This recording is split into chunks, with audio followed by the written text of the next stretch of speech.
রাষ্ট্র মেরামতের কাজে আছে, আমাদের লোকজন দেশ চালায়। আওয়ামী লীগ এখন ওরা এতিম, এই পৃথিবীর মধ্যে সবচাইতে মানে ওই যে রিফিউজি বলে না, সবচেয়ে নিম্ন কোয়ালিটির রিফিউজি হইলো এরা। এদের এখন যায় ফেন্সিডিল বাংলা টাংলা এগুলি খাওয়ার টাকাও ওইখানে যায় অনেকের নাই, অনেকে খুব ভালো আছে, অনেকের নাই আর কি, খুব কষ্টে আছে, উন্নত কোনো দেশেও যাইতে পারে না, সুযোগ পায় নাই, বর্ডার পার হয়ে টপকায় যে কটা পারছে ওইখানে। সে ছোটবেলা থেকে শুনে আসছে যে এদের বাপদাদার বাড়ি নাকি ওইটা, এখন সেটা প্রমাণ পাইলাম।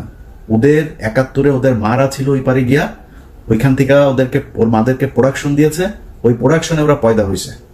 ওই পয়দা হওয়ার কারণে ওদের এখনো ওই পারের ওই যে টান, রক্তের যে টান, ওই টান থেকে ওরা বের হইতে পারে না। আমরা কিছু বলে আমাদের বলে পাকিস্তান, এবার আমরা তো পাকিস্তানি, আমার তো বাপ দাদা সব পাকিস্তানি, তোর বাপও পাকিস্তানি, তোর বাপ সবার শেষে বাংলাদেশে পশ্চিম পাকিস্তানের পাসপোর্ট হোল্ডার তোর বাপ। আমরা তো মানে আমরা দ্বিজাতি তত্ত্বের ভিত্তিতে আমরা তো পাকিস্তান জাতি হয়েই তো আমরা হয়েছি, কিন্তু আমরা পাকিস্তান যাই নাই জীবনে কোনোদিন। তোরা মাঝে মধ্যেই যাস, এখন পার্মানেন্ট গিয়েছিস।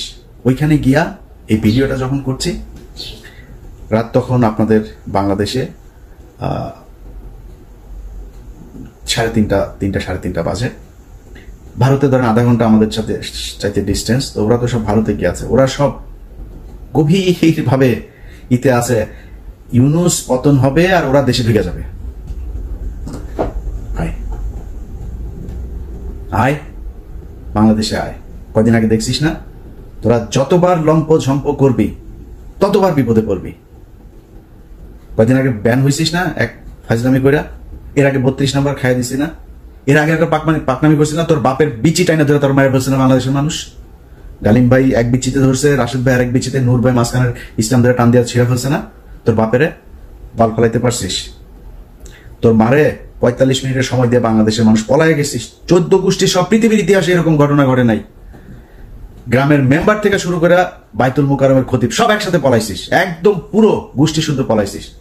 এই কথা তোদেরকে গত 5 বছর অসংখ্যবার বলে এসছি, এমন একটা দিন আসবে পালানোর রাস্তা পাবি না। তোরা আওয়ামী লীগ করিস, এটা কেউ বলতে পারবি না মুখ দিয়া। এসছে সেদিন অস্বীকার করছিস, ভাব দেখাইছিস, সেই 75-এর দিন আর নাই, এখন আসবে।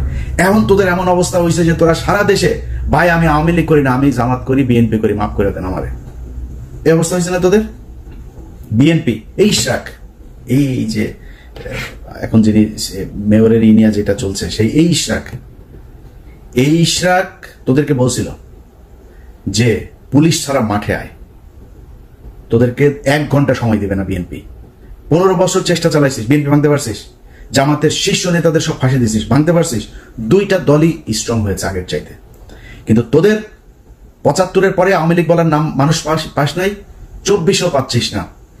এটা তোদের ভবিষ্যৎ। যেদিন আবার মনে কর খুব হাইপোথেটিক্যালি একটা সময় আসবে, তুই আবার ক্ষমতায় আসবি, আবার তোদের এই একই অবস্থা হবে যদি চরিত্র পরিবর্তন করতে না পারিস। যেই নামে আসিক, আওয়ামী লীগ নামে তোরা নির্বাচন করবি, এই স্বপ্ন দেখিস না। যেই নামে তোদের এই লোকগুলি তো থাকবে, এই লোকগুলি যদি আলাদা কোনো দল হয়, সেই দল থেকে ক্ষমতায় আসিস এবং এরকম করিস, এই আবার তোর আব্বার মতো আর তোর মার মতো অবস্থা হবে। তোর বাপের মনে আছে না, 14 গোষ্ঠী একদম পাড়া মেরা ফেলছে বাঙালি, মিষ্টি বিলায় খাইছে। তারপরে শিখতে পারছিস কিছু? কোনো কিছু করতে পারছিস? আজকে তোরা এখন লাফালাফি করতেছিস দেশে যাবি। তোরা দেশে যাবি কেন? আবার ওই যে ওয়াসিমের মতো মাইরা তারপরে এই গাড়ির উপর থেকে ফেলবি জীবন্ত মানুষকে, ওই জন্য?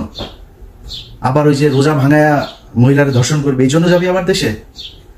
একটা মানুষকে মসজিদ থেকে তুলে নিয়ে যায়, তারপরে জঙ্গি বানায়া তারে 1.5 মাসের বাচ্চা সহ তাদের উড়াই দিছিস বোম্বাইরা, জঙ্গি নাটক সাজায়।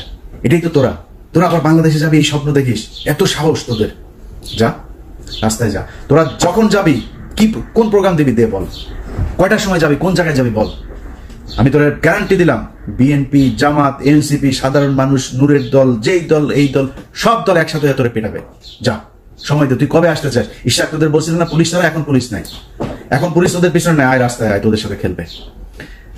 তোরা আবার বলতে পারিস আমি আমেরিকায় বসে আর ওটা আমেরিকা বসে দেশ চালাইতেছি, তুই কি মনে করিস? তোর বাপ পাকিস্তানে বসে দেশ স্বাধীন করছে না? আমি দেশ চালাইতেছি আমেরিকা বসে। আমি যা বলতেছি তাই তুই যা, আমি তোর কথা দিলাম। তোর যদি পেটাইতে না পারে বাংলাদেশের মানুষ, আমি কান কেটে ফেলাই দেবো। যা তোরা বাংলাদেশে গিয়েই কর। তোদের ভেতরে যদি মিনিমাম কোনো মনুষ্যত্ব বোধ থাকতো, বিবেক বোধ থাকতো, মানুষ যা চিন্তা করে ওই চিন্তা যদি আওয়ামী লীগের তোদের মাথায় থাকতো, জীবনে কোনোদিন আর মুখ উঁচু করে কথা বলতে পারতি না। তো লজ্জা লাগে না তোদের এখন? এই যে সারাটা দেশে তোদের অবস্থা দেখ। সব আওয়ামী লীগ এখন, আমি বিএনপি ভাই, আমি জামাত, মাফ করে দে, ভুল হয়ে গেছে বলতেছিস না হিউলি? সারাটা দেশে তোদের এক অবস্থা, লজ্জা করে না? এই লজ্জা তোরা মনে কর, কথার কথা তোরা আবার আসলি ক্ষমতায়, আসলি আবার ক্ষমতায় আসার পরে তারপরে তোরা দেশ চালাইলি, বিএনপি জামাতটা পিডিআইটিটা আবার সোজা করে ফেললি। এই যে গত 9 মাস, কালকে তোর হাসিনা ক্ষমতায় আসলো, মনে কর কালকে হাসিনা ক্ষমতায় এলো, ইউনূস চলে গেল, যেমনটা শিরোনামে বলছিলাম, তোরা দেশ চালানো শুরু করলি। এই 9 মাসের ক্ষত, এই যে অপমান, এটার জবাব কি দিবি?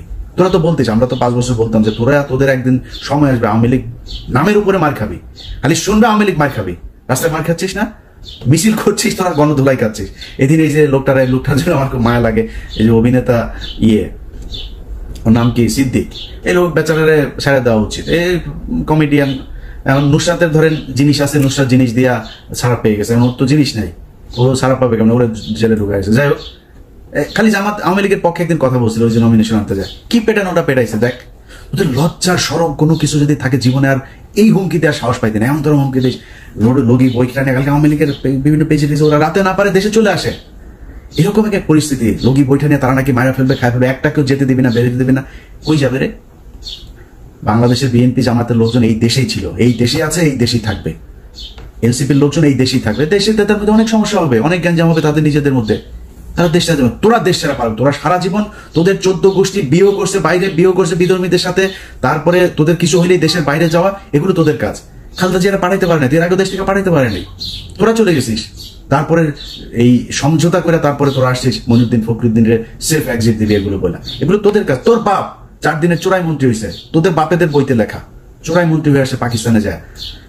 7ই মার্চ বাংলাদেশের মানুষ স্বাধীনতা চেয়েছিল, তোর বাপ পাকিস্তানের সাথে আলোচনা করতে করতে 24-25 মার্চ পর্যন্ত নিয়ে গিয়েছে।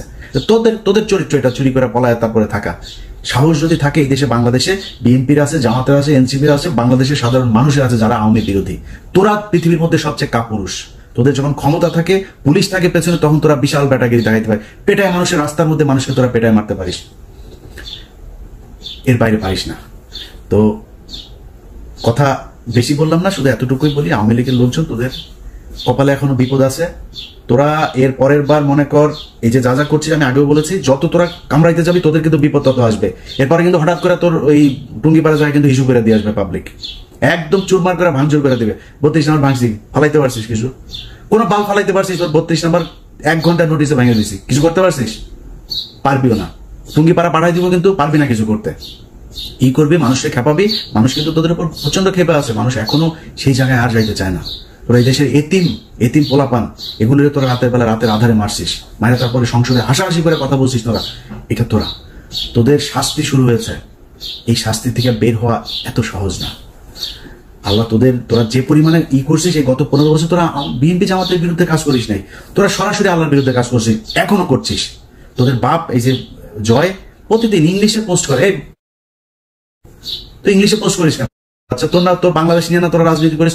বাচ্চা কোথাকার বাচ্চা, সারাদিনের কাজ হলে বাংলাদেশে কেমন জঙ্গি বানাবে মানুষ। আরে ভাই, আমার বাংলাদেশের মানুষ 80% মানুষ টুপি পরে, কারণ ওই ছবি নাই, একটা মিছিল হয়েছে, ছবি নাই, সেটা নিয়ে দেয় বাংলাদেশে নাকি আইএসআই নাকি বাংলাদেশ দখল করে ফেলেছে। শুয়োরের বাচ্চা, এত খারাপ মানুষ ওরা সারাটা বছর, এই 15টা বছর ওরা ইসলামের বিরুদ্ধে যুদ্ধ করেছে, ওরা আল্লাহর বিরুদ্ধে যুদ্ধ করেছে, তার পানিশমেন্ট আছে তারা পাচ্ছে। এখন আবার ফাল পারে, এত তাড়াতাড়ি তোদের পানিশমেন্ট শেষ এটা মনে হয় তোদের কাছে? সময় আছে এখনো। মাপ চা, ছোট্ট একটা গ্রুপ হইলো মাপ চা, যে আমরা মাপ চাই, আমাদের এই ভুল হয়েছে, আমরা বাংলাদেশে থাকতে চাই, রাজনীতিও যদি করতে চাস তাহলে ওইগুলি সব মাপ চায়া টায়া, তারপরে ওদের থেকে সরে আসতে হবে। এই শেখ পরিবারে ওদের জন্মই জাউরা, এই যে শেখ মুজিব, এই শালা ছিল জাউরা, ওরা তো বাপ তো ওইখানকার, মার পেট হয়ে গেছিল প্রেম করে, সেই শালা বিয়ে করে না আরেকজনের ঘাড়ের মধ্যে, লুৎফুর রহমানের ঘাড়ের মধ্যে ফেলাই দিয়েছে, ফেলাই দিয়া তো পেটওয়ালা মাগিরে নিয়ে আসা, তো মুজিব তো পয়দা নিছে, তো জাউরা, তো এই জাউরার মানে পুরা বংশ জাউরা শালারা। এদের কথাবার্তা, এদের কাজ কাম একটা ভালো পাবেন, আল্লাহর কসম করে বললাম ভাই, এই পুরা শেখ পরিবারে একটা দেখান ভালো, একজন ভালো মানুষ আপনি দেখান। খালি পার্থ ভাই কেমনে ওই বাসায় গিয়া পড়ছিল জানি, তো ওই এদের এই মানে এই অন্তত আওয়ামী লীগের এগুলো খায় না এই 15 বছর, ভেতরে জানি না পার্থ ভাই কি কিন্তু সামনে অন্তত খায় নাই। এর বাইরে পুরো বংশের ভেতরে দেখেন, এক জায়গায় আপনি খুলনায় যান, ওই ফরিদপুরে যান, ওই বাগেরহাটে যান, মাদারীপুরে যান, গোপালগঞ্জে যান, ওদের রক্ত যেখানে আছে সবখানে একই অবস্থা এদের, এত জাউরাই কুত্তার বাচ্চারা। তো মানে আমি ওদের কালকের এই যে ফেসবুকের ওদের যে অ্যাগ্রেশন এগুলো দেখা মানে আমি মানে অনেকদিন পরে ইচ্ছা হইলো বুঝছেন ওদেরকে একটু দোয়া দরুদ পড়ার, তো একটু পড়ে দিলাম। অনেকের কাছে খারাপ লেগেছে, ভাবছে আওয়ামী লীগের এইভাবে বলতে হবে ভাই, যারে আপনি কুত্তারে তো কুত্তা ছাড়া কি বলবেন, ওরে ডাক দিবেন এই শেখ মুজিবের দিকে, কুত্তারে তো কুত্তা বলেই ডাকবেন, মানে শীষ দিবেন বা কিছু একটা বলে রাখবেন, বা নাম তো কুকুরি। অতএব আওয়ামী লীগের ওদের সাথে যদি আপনি কথা বলতে চান, ওদের সাথে ডিল করতে গেলে আপনি কোনো ঠান্ডা মাথায় ডিল করতে পারবেন না। একটা দোকানের মাথায় বসবেন, ওদের একজন থাকবে, আপনারা 50 জন, ওই শালার সাথে পারবেন না। পয়দা তো হয়েছে যে বর্ডারের ওই পাশে অনেকগুলো মিলা দাদারা মিলা তারপরে আকাম করে ছেড়ে দিছে না, এগুলি এমন আইসা ফুটফুটে সুন্দর ছাত্রলীগ, ফুটফুটে সুন্দর যুবলীগ এগুলি হয়েছে। তো ওদের চরিত্র কি হবে আমার বলেন, ঠিক হইতে পারবে না তো, কারণ ব্রেন তো ধরেন মানে বিকৃত যৌনাচারের মাধ্যমে তৈরি হয়েছে, তো এগুলোর ব্রেন ঠিক নাই। এদেরকে এইভাবেই বলতে হবে। এজন্য বললাম ভদ্রলোক, আমার ভিডিও যারা দেখেন আপনাদের কাছে মাপ চাই এইভাবে বলার জন্য। বাট যেটা বলছি পরিস্থিতি ওরকম হলে আবার এইভাবেই বলবো, আগে থেকে বলে রাখলাম। সবাই ভালো থাকেন। আর সব শেষ এক লাইন একটা কথা বলে দেওয়া যায় ভাই, 5 তারিখের পরে দেশটা এরকম চলার কথা ছিল না। আপনাদের নিয়ে অন্য এক ভিডিওতে কথা বলবো। খালি আল্লাহর কাছে অনুরোধ, আল্লাহর ওয়াস্তে অনুরোধ আপনাদের কাছে, যে 5 তারিখের পরে এই যতগুলো মানুষ মারা গিয়েছে এই মানুষগুলোর দিকে তাকায় হইলেও একটু ধৈর্য ধরে খাইতে পারবেন ভাই, খাওয়ার সময় আছে, খাইতে পারবেন, খাইয়েন, এত অস্থির হয়েন না। 5 তারিখের পরে যদি খালি এখন পর্যন্ত একটা মানুষ গুম হয় নাই, 5 তারিখের পরে এখন আর কাউকে জঙ্গি হিসাবে দেওয়া হয় না, বাংলাদেশে আর কোনো জঙ্গি হামলা হয় নাই, নাটক সাজানো হয় নাই, এটা সত্যি কথা। কিন্তু আমি সরাসরি বলি, ঘুষ দুর্নীতি 1 টাকাও কমে নাই। আমি আমি আমি ইলিয়াস হুসাইন, আমি কত মানুষকে যে মানে ঘুষের থেকে বাঁচাই, কত মানুষকে তার মানে বিপদের থেকে বাঁচাই আল্লাহর রহমতে। আমার কাছ থেকে 1 কোটি টাকা ঘুষ চাইছে, আমার নাম বলছে সেখানে একটা কাজে, কি কাছে সেটা বললাম না, জায়গা মতো দেওয়া হয়েছে আমার একটা ফাইলের ব্যাপারে, তো তারে দিয়েছি, সেই উপদেশটা বলেছে যে সে অ্যাকশন নেবে, এটা পাবলিক আনলাম না।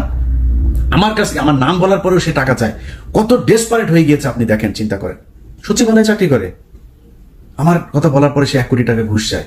ছোট্ট একটা কাজ, আর আমি গরিব মানুষ, আমার ছোট্ট একটা কাজ, খুব মানে আপনারা মনে করেন আমি তদবির করছি, মানে একটা জেনুইন কাজ, এই কাজের জন্য একটা লোককে পাঠাইছিলাম, 1 কোটি টাকা চাইছে। সে বলছে যে এটা ইলিয়াস ভাইয়ের কাজ, বলার পরে সে বলছে ভাই এটা তো দিতে হবে, বুঝে নিতে, বাইরের লোক নাকি নিবে তার কাছে। তো আমি ওই মাননীয় উপদেষ্টাকে দিয়েছি, সে বলেছে এটা ব্যবস্থা নিবে, তো আশা করি ব্যবস্থা তার বিরুদ্ধে নেওয়া হবে। কিন্তু কথা হচ্ছে যে সব জায়গায় চলছে, সব জায়গায়, এমনকি যেই মানুষগুলো মারা গেল এই লাশগুলো নিয়েও বিএনপি খায়, জামাত খায়, এনসিপিও খায়, ওদের ভাই ওদের কোলে মারা গিয়েছে, সেই এনসিপিও আসামি বের করার জন্য খায়, ঢুকানোর জন্য খায়, এইভাবে চলছে। এটা কোনো দেশ এইভাবে চলতে পারে না, এইভাবে চালাবেন আর দেশ ঠিক চলবে, এখানে থার্ড পার্টি এসে ঢুকবে না, এটা হইতে পারে না। তো আল্লাহ আপনাদেরও আল্লাহ বিবেক দেখ, আপনারা সব বিশাল ভালো ভালো মানুষ, সব খুব মানে পরহেজগার মানুষ, আপনাদের মুখ দিয়ে খুব সুন্দর সুন্দর করে কথা বলেন, দাড়ি টুপিও আছে। 2 দিন আগে একজন ডিআইজি, যে কোনো এক রেঞ্জের ডিআইজি, দাড়ি টাড়ি আছে সুন্দর, আমি খুব সৎ মনে করতাম 2 দিন আগে, তার আমি বিশাল সৎ মনে করছিলাম, তারা অনেক তার পক্ষেও আমি লেখালেখি করছি। 2 দিন আগে শুনি সে সমানে খাইছে। আরে ভাই কিরে, নামাজও পড়ে, রোজাও রাখে, তার দাগ হয়ে গিয়েছে এখানে, এটা কি নামাজ রে ভাই, এটা কি ভদ্রতা? আর শালা তুই ঘুষ খাইলে তো দাড়ি কাট, তোর দাড়ি টুপির দরকার কি, তোর কাট বেটা, বাল বড় করে তারপরে মুখে লাগা। তোরা এই হলো অবস্থা এই জাতির জন্য। এখানে একদিন মসজিদে গিয়েছিলাম নামাজ পড়তে, যাই দেখি এইখানে মসজিদের মধ্যে কমিটি সভাপতি সেক্রেটারি হওয়া নিয়ে মারামারি মসজিদের ভেতরে। ওই দিন চিন্তা করছি আল্লাহ এই জাতির দিয়ে আর জীবনে কোনো কিছু হবে না। তারপরেও কথা বলি কেন জানিস, তোদের নিয়ে কথা বলি খালি পাশের এই 3 দিকে খালি ইন্ডিয়া আছে, এছাড়া বিশ্বাস করেন জীবনে এই জাতির নিয়ে কোনো কিছু নিয়ে কথা বলতাম না, নিজের মতো নিজে কোনো এক দেশে থাকতাম, চুপচাপ দেশে থাকলেও দেশের মতো থাকতাম, অন্তত ইন্ডিয়ার এটা হইতো না। এখন সমস্যাটা তো ইন্ডিয়া কি করে, এটা মারে আমাদেরকে, মানে একদম সরাসরি কিল করে, কিলার নিয়ে আসে তারপরে মারে ফেলে। সেই 25শে ফেব্রুয়ারি থেকে শুরু করে এই 5 আগস্ট পর্যন্ত পুরোটা সময় তারা আমাদের উপরে হত্যাযজ্ঞ চালিয়েছে। এটার কারণে খারাপ লাগে, সংঘবদ্ধভাবে মুসলমান মেয়েদেরকে টার্গেট করে হিন্দুরা, এই জন্য খারাপ লাগে, এই জন্য কথা বলি। আদারওয়াইজ এই দেশ নিয়ে কোনো মাথা ব্যথা দেখাইতাম না। তো আল্লাহ আপনাদের জন্য হেদায়েত দেন, দেশটা এখনো বিপদ থেকে উদ্ধার হয়নি, এইটুক যেন আল্লাহ আপনাদেরকে বুঝার ক্ষমতা দেয়। সামনে ক্ষমতায় আসবেন, 5 বছর সময় পাবেন, খায়েন ভাই, যারা আসেন তারা খায়েন, কোনো সমস্যা নেই। আল্লাহর রাস্তায় একটু বিরতি দেন, সিরিয়াস হন। আল্লাহ হাফেজ।